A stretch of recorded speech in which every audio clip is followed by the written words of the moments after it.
Again, when I say customer, these are people who have purchased from you. So again, looking at all the customers that you have had in the past, going back, however far you can Mm-hmm. go back, you need to look at their behaviors and their preferences. And by behaviors and preferences, I'm referring to the transactions and the things that they've done that you've been able to observe. Welcome back. You're listening to the Elevate Podcast with Anthony and Steve. Good morning and welcome back. I'm Anthony Mattioli from Elevate with Anthony and Steve, and we're so glad that you're able to join us today. What we're going to do today is continue a series about marketing and some marketing steps. And to help me out with that is Mark Donatelli. Mark is a owner of Simply LLC. He's a consultant expert, and his expertise is in sales, marketing, and advertising. Mark, welcome back to the show. It's good to have you with us today.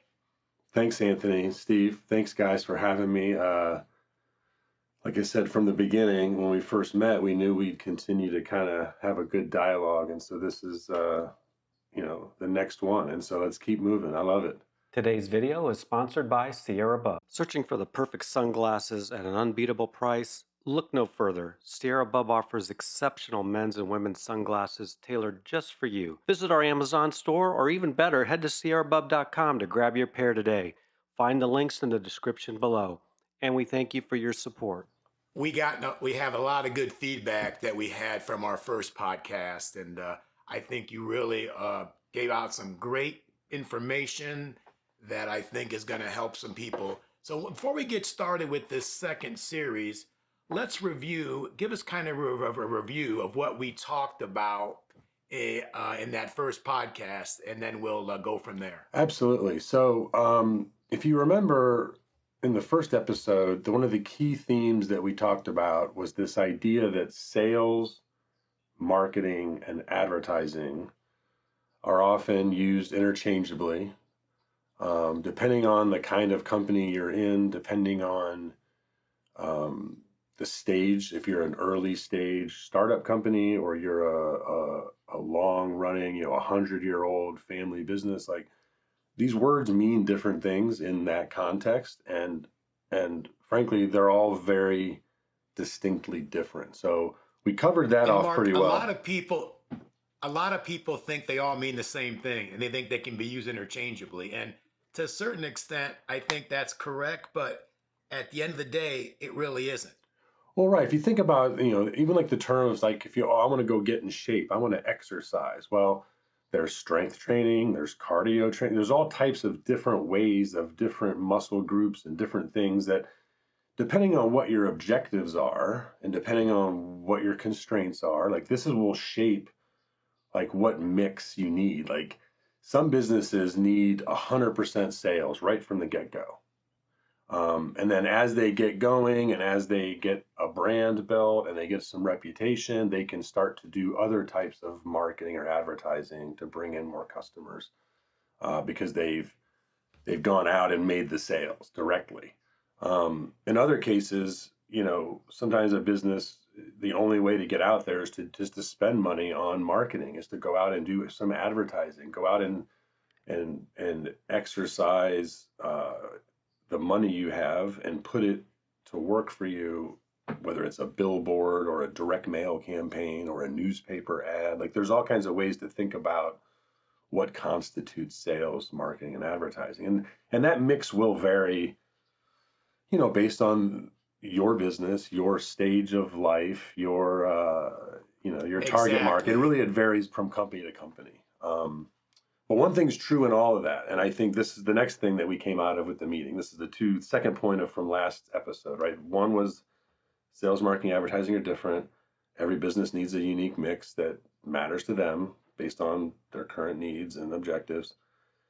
The second thing that came out of that conversation last time was that, at least in my opinion, you always start with the customer, right? You have to start with who is your product for? Like what are you doing without this the for? customer, you don't have a business. Exactly. We forget that, don't Yes. we?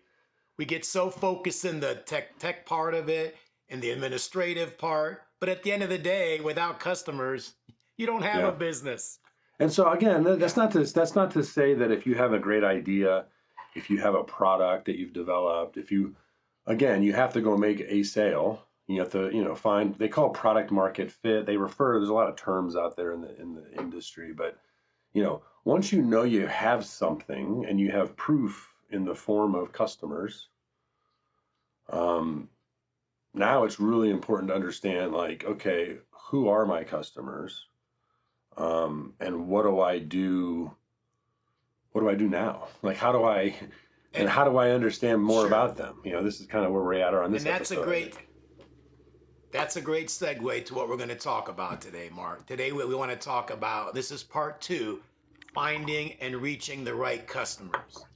And I want all of you to hang around, because at the end of this podcast, Mark's going to share what you can do. What's the first step to start marketing and to market effectively? And if you stick around, you're gonna have a good head start to getting your business on track, or maybe taking it to the next level. So Mark, you talk about segmentation a lot, and I know that's important. Tell us what that means and how it can help people with their, trying to get off the ground or trying to build a company. Yeah, I mean, segmentation sounds fancy. Anytime you put a bunch of syllables in, sometimes the people get intimidated. And the reality is, I do. if you think about like those little oranges that you peel real easy, and the orange kind of comes apart, those are all just segments. Like, think about a pie chart.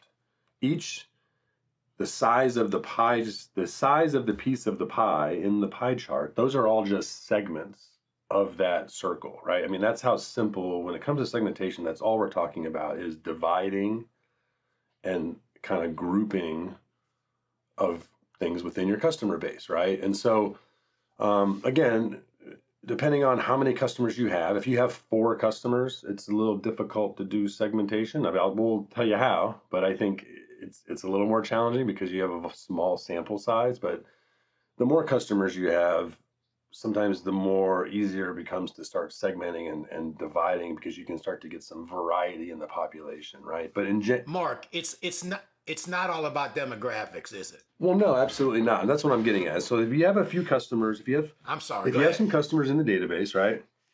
And so a lot of people think about immediately, this is some of the older, or more tried and true methods that do happen in advertising, right? Or targeting. You think about someone's age, someone's income, someone's gender, their marital status, do they have children in the home? Like, these are all, like, there's a lot to consider. Those are all demographic things, right? And so those are all important, but they become important later. They're not the most important thing first.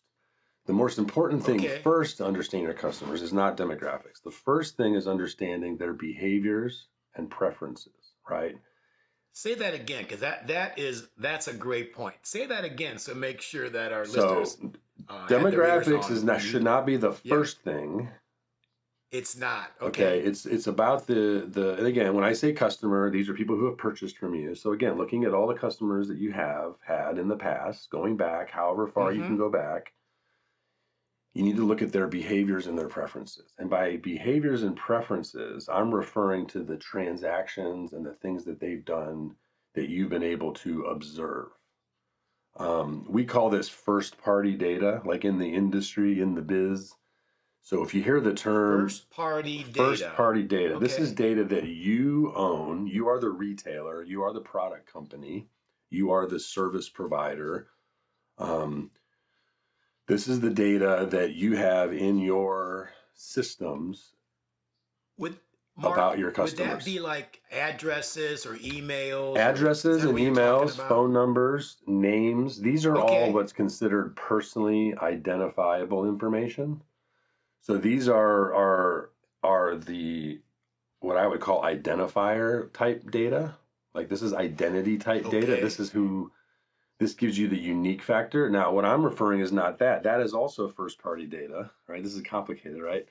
But the thing I'm referring to are the things that you can observe about their behaviors and their preferences. And so, for example, if you have an e-commerce website, if you have a website where you sell your product or talk about your products, that website is likely or should be configured with what we call event tags, right? So the system has little bits of code all through the site so that when a visitor comes to your site, you can kind of see which parts of the site they navigate to and kind of where they linger, and like not from a like, oh, I see gyms here right now. Like it's not necessarily that specific. It can be eventually, but initially it's more about All right. understanding, hey, we had a bunch of traffic to our website. We want to know, like, okay, well, generally speaking, where did that traffic come from?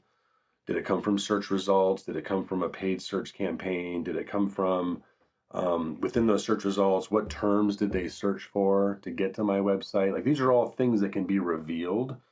So understanding Okay. how people Now, get to your site is all really, really important. But that's all before the sale even happens, right?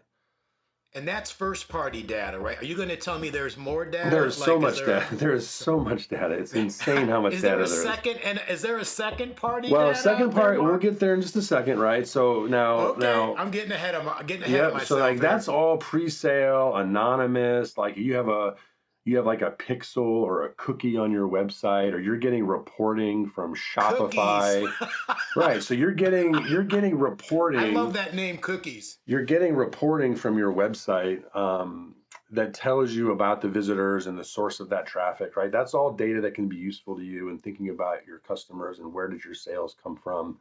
Um, you Okay. also would look at those customers who actually purchased your product, or they've registered on your site but didn't purchase, or they registered on your site but then abandoned their shopping cart, or they looked at, they looked We've all had that they happen. registered on the site. They looked at these 3 or 4 products. They added some things to their cart, and then I never saw them again, right? Or so there's all these little behavior patterns that happen on the website, right? Before again, non-purchasers. Then you get people who have actually purchased from you, and you have their shipping. They purchased directly from you, not from Amazon, but directly from you in this case Like on a on your website. website. You would have their shipping address, their email Okay. address, their phone number. You'd have all that PII, personally identifiable information you talk to, and that requires special care. But you would have that information as a means to contact them. Then you would have, again, you would understand which products they've purchased, right? So you could begin to segment and say, boy, this group of customers purchases men's products versus this group purchases women's products. This group purchases both men's and women's products. You could look at your customers and say, this group of customers purchased from me in the last 30 days. This customers have purchased between 30 and 90 days. This group, it's been 90 days or longer, or 1 year or 2 year. Or again, some of the data will help you depending on the type of product you have. If you have a product like we buy dog food from Chewy.com, right? And Yeah. so Chewy clearly understands that, hey, we have an auto shipment. We know, like, they know how much dog food we Sure. eat. Like, there's all kinds of like repeat purchases. Right.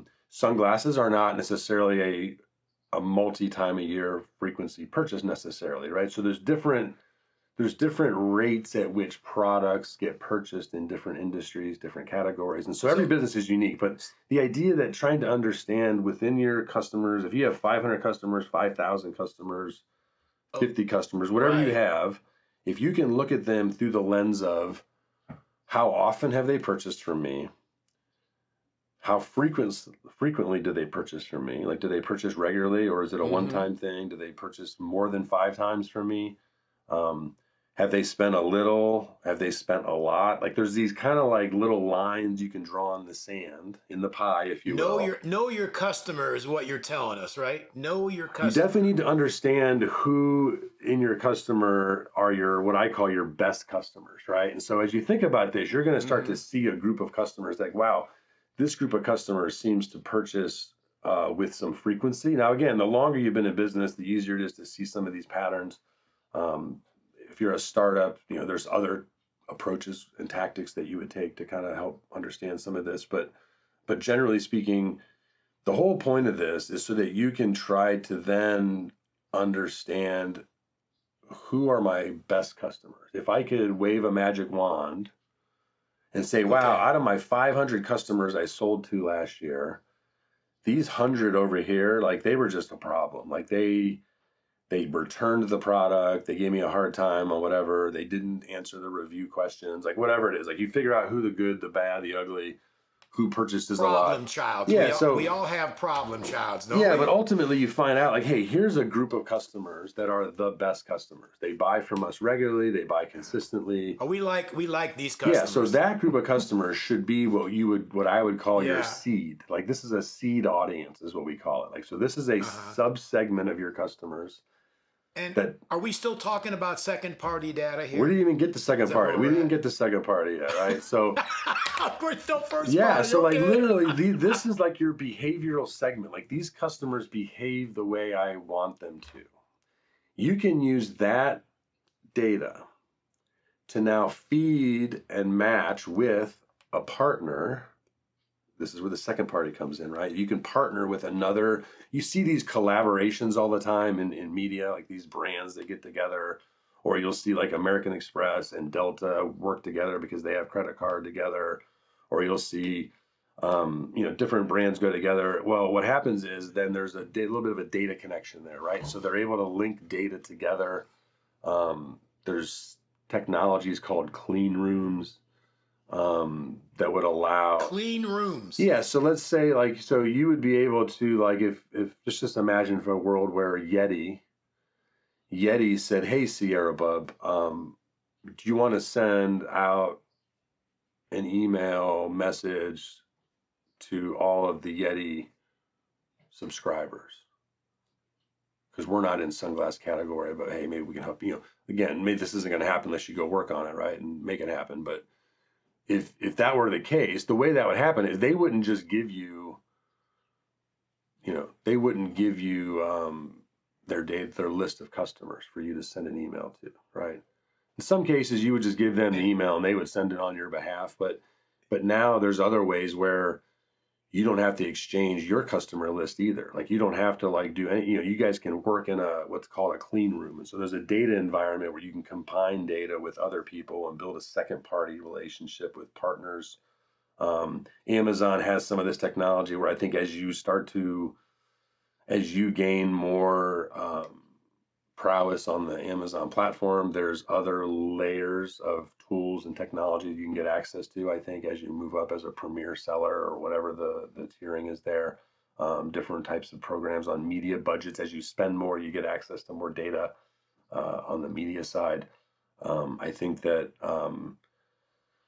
you start to layer in third-party data to that. We talked about demographics. That's like third-party stuff. This So is all now this, third yeah, all party. of this. This is third party. This data. is the Okay. long, We've crossed over. This is how enterprise. This is how big companies try to understand as much as they can about who their customers are. I know you worked in banking, Ant, right? I know you were in community banking. I did. In another world. Some of these big, I mean, telling you, big Now- banks. I've done work for Citibank and others where, I mean, they have massive databases of every American, every consumer, and they know of all this basic data because they're able to create these segments, and so that way they know, when to send credit card offers to whom, when to send refinance offers. Like a lot of this data is public record data. Your mortgage information is down at the county assessors on the public record. In most cases, everybody, people, Mark, isn't this the truth? People know a lot more about you than what you think, right? They do, but honestly, what happens is I think there's a lot of doing it well is difficult. I saw something the other day. It is. That's why we're doing this podcast. Yeah, doing it well is difficult. I think the main thing that my big recommendation, again, coming off the first episode, sales, marketing, advertising, the mix varies, right? Start with your customer. Start with your customer, right? That is the key. And then when you segment, the first thing you're going to do is when you look at your customers, you want to segment them based on their purchase history or their behaviors, right? Which products do they buy? How often do they buy them? How much do they spend? How often do they spend? Like all those little, any way you can think in your mind of drawing a scale of 1, 2, 3, 4, 5, like, 5 is a heavy spender. 5 is a frequent transactor. 5 is someone who has never returned a product. 5 is someone who did a survey and gave us 5 stars. Like there's a way you can grade each And customer Mark, and yeah, put them at the top. that's a lot more, and that's what I call taking a deep dive. And yeah, We talked about not just using demographics. yeah, segment your It's customers about based on their taking actual a behaviors. deep, right. And I have to put a cheap plug in here. Me and my brother own an e-commerce retailer called Sierra Bub, and we sell sunglasses. And they're a great pair of sunglasses, and there'll be more information about them at the end of this video. But I wanted to just share that with our audience, because we've been talking about sunglasses. And go ahead, Mark. Well, and so sometimes people, good point. So sometimes people say, well, what if I don't have, to be mathematically and statistically relevant, like you need a certain amount of data in order to use the data. Otherwise, it's just like anecdotal, right? It's like, I had 5 customers. Well, it's hard to learn a lot from those 5, but there's a different way to learn from those 5. Step 1, talk to them, right? So whether that's having a survey, whether that's having some sort of even going beyond to getting a rating, like, especially if you're an Amazon shipper, Amazon gatekeeps a lot of the data from you. And so you should have in your packaging a direct call to action to your customer, thanking them for their purchase, asking them to review the product on your site, coax them along and continue to try and establish a direct relationship. So you think about direct to consumer, that term DTC, right? Right now, you guys aren't fully direct to consumer because you've obviously got this intermediary of Amazon in the way of part of your business. You have a website and you have a direct capability. We do. You need to try and use Amazon as one of your beachheads, but continue to slough off and get direct orders outside of Amazon as your primary. Because again, eventually you're gonna have to live without them. Mark, let me say this. It's our company, Sierra Bub. We've been working with you, and I got to tell you, and I would say this: what I really enjoy about working with you, Mark, is you've got to know us just like a customer, and everything that you talked about, the questions that you asked us, the data we've shared as far as how we get data or how we try and interpret it.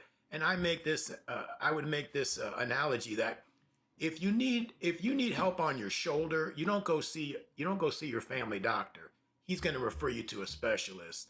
And Mark, you are a specialist, and some of the tips, some of the recommendations that you've given Sierra Bub, we've implemented them, and I have to tell you, you know what? We're starting to see the results, and it's something you have to do consistently. It isn't a one-time fix.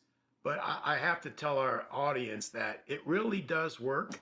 And Mark, you have a lot of experience in this, so we may be good at opening up a business, we may be good at running a business, but the marketing piece and the sales piece and the advertising piece, it really does help if you partner with a good consultant, somebody who does this every day and knows the in and outs. And I would tell you that we've been very grateful for our partnership and can't wait for this thing to go, and who knows where it takes us. Well, I appreciate that. And I know we're getting close to time on this particular episode. I think the thing that I'd like to leave you with, like the aha here, right? Like in terms of give us one recommendation, from what we've talked about today. Talk about maybe the first step that a business owner who's trying to get to the next level or get off the ground, what's one of the first steps they can do, Mark, to get things moving in the right direction? The number one thing you can do is if you guys remember going to Radio Shack. I mean, we're all of a certain vintage, You're right? You're dating us now. We're all of a certain vintage, right? Yeah. Well, Radio Shack used to ask for the zip code, right? When you would go to check out, they'd ask for your zip code. They were doing that because they were trying to make sure they understood where because they were mailing out like inserts inside of newspapers and direct mail and stuff. They were sending out like catalogs and circulars. And so it was their way of understanding where the store traffic was coming from. Very rudimentary, but very clever, right? And so my advice to business owners, step one, even if you're if you're selling on a marketplace, if you're on Amazon, like wherever you're doing, like again, get money. First of all, you got to get the money. You got to get the customers. So Get the money. So that Yes. aside, assuming that you're getting the money and you're grabbing the bag and you're selling stuff, it is the number one thing is you need to build a customer list. I don't want to say a database because again, I don't want to scare people with the word database, but you need to have a list of your customers directly. And this means at a minimum, one piece of information that allows you to contact them, either a phone number, an email address, or a mailing address. Like one of those three things is one of the most important pieces of data you'll ever have. Is the most important. It is. You have to have your own data on your customers. You've heard this idea of building on someone else's land. Like there's this thing that people say. There's people that build their business around Facebook, or they build their business around TikTok, and then, oh, we're going to shut down TikTok, and then people start crying. They're like, oh my God, my business. Like, well, you should have built a website and driven people, and then like.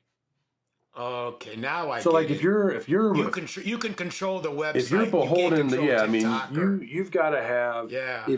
Even if you have a Shopify website, right, and all your data, if you couldn't see who your customers were inside of Shopify, it wouldn't be very attractive, would it? Like you want to know who your customers are. No, you want to be able to use that data. That's a great point. So yes, you need to make sure if you're using a marketplace like Amazon or whatever your product, whatever marketplace you're in, or if you're selling at the farmer's market, right? You should be collecting people's information. If you want to claim them as your customer, you need to establish that. And if you can have an email communication with them, like having a newsletter, having some sort of regular communication with them is important. Right.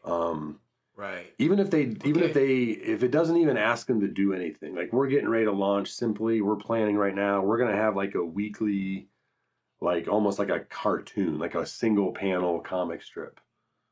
Like we're going to release like a 1 page a week, like just something silly that we observed from the prior week. Like we're working on some concepts, but like, again, it's going to be more entertainment than anything. But the idea that, you have something to say, you should be able to say it, saying it directly to your customers. If you have that contact info with your customers, you should talk to your customers. One of the services that we provide at Simply, when a customer is trying to understand what's going on, blah, blah, blah, and we're getting ready to help them build a strategy or build a media plan, we'll go have an interview with like 5 of their customers, and we'll go spend 20 minutes and we'll do a video call like this and we'll record an interview for them. We'll go knowing your customer. And we'll go ask them a bunch of questions. Hey, what do you love about this? What's great? What's not so good? What's the service like? How's the product? How's this? How's that?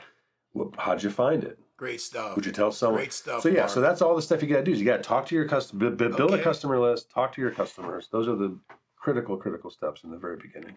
Okay. Well, we appreciate that. And Mark Donatelli from Simply LLC, I want to thank you again for spending some time with us today. Mark, I think next time we get together, we're going to be talking about smart digital advertising. And again, you won't want to miss it. Mark has some great tips that can help you. It can take you to the next level. It can make your company stronger, and it'll help you build something. So, Mark, thanks again. Until next time, this is Anthony Mattioli from Elevate with Anthony and Steve. We'll see you then. Thank you. Thank you for joining us today. We hope you enjoyed the show. Please follow us on Podbean and Apple Podcasts, or you can subscribe to us on YouTube. Just search for the Elevate Brothers.